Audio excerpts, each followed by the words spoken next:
هذه الشيلة من كلمات الشاعر نصار الرويعي، يهديها إلى كل صاحب نظم ما يقطع فيها الجميل، والقصيدة تحكي وتعبر بما فيها. أداء الشاعر أيمن هيثم.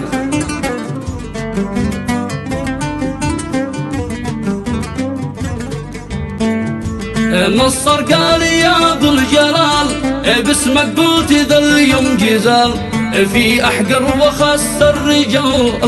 تباع الصحاب بالريال، الصاحب فصل ظنه صديق يجرحني وجرحي عميق، ظنيته رفيق الطريق لكن قد قطع للوصال، أكلته زمن من يدي شرفته عسى يهتدي، من قدره اسف يعتدي فوقي بالخيانة وجال، قل الفصل عندي كثير كبرته واصله صغير، ما له في الحقاره نظير ما له في الشهامة مجال، يا كم كنت انا احسبه رجل ما يخون صاحبه، حما على الشاربه قتله والنبي هو حلال، منبع صاحبه لجلقات ايالت قبل ذا اليوم مات، ما يبقى بهذه الحياة ويمثل شبيه الرجال، من بمن في صحبته لجمل مع خبرته، حما على أسيرته لجل المال يا ناس مول، وانا كنت جنبه وفي مني كيف هو يكتفي، في ضيقي أسف يختفي، يا حما على ذا الرجال يا حما على ذا الرجال، وانا كنت جنبه وفي مني كيف هو يكتفي، في ضيقي أسف يختفي، حما على ذا الرجال، لكن الزمن بعيده يكشف لي خفي الصدى، ببقى بالشهامة صدى مهما الصبر في القلب طال، نصر الرويعي بطل مهما صاحبه له كذل، بايش مخمثي للجبل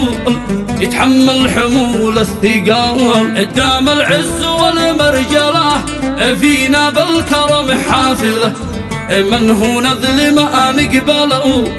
والرجال عصبه وشال، في هذا الزمان الدني قدر الفصل ما هزني، ما دم أنت ذي بعتني بابيعك ولا خذ ريال،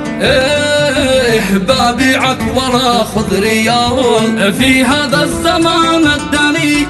قدر الفصل ما هزني، ما دم أنت ذي بعتني بابيعك ولا خذ ريال، بابيعك باب خستمن لأنك مثل صم الوثن، بعدك بس نلقى الكفن ندفن صحبتك في الرمال، كل إنسان خاين جبان ما له أصل في ذا الزمان، لو قلد وهن جنفلو أصلح بان في ذا الفعال، الصحبة أسف ما تدوم منها ضقت وأنا كتوم،